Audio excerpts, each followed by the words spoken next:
আজ বিকাল বিকাল আমরা বেরিয়ে পড়েছি মানিকার একটি বিখ্যাত তারামায়ের মন্দিরের উদ্দেশ্যে।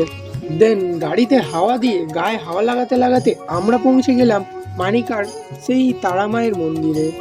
অনেক দিন ধরেই ইচ্ছা ছিল মায়ের সন্ধ্যা আরতি দেখার, শেষমেশ আজই সেই সুযোগটা পেলাম মায়ের সন্ধ্যা আরতি দেখার। এই সুন্দর সন্ধ্যায় আমাদের সাথে যে এমনটা ঘটবে সেটা আমরা কখনো ভাবতেই পারি।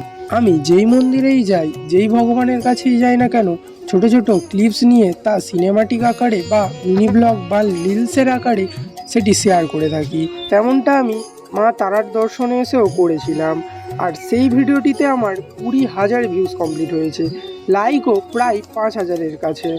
কোনোদিন ভাবতে পারিনি যে আমার ভিডিও মানুষের এত ভালো লাগবে। তোমাদের সকলকে অসংখ্য ধন্যবাদ আমাকে এত সাপোর্ট করার জন্য ও এত ভালোবাসা দেওয়ার জন্য। আরও সুন্দর সুন্দর ভিডিও পাওয়ার জন্য আমার ইউটিউব চ্যানেলটিকে সাবস্ক্রাইব করে নাও আর ইনস্টাগ্রাম পেজটিকে ফলো করে নিও। ধন্যবাদ।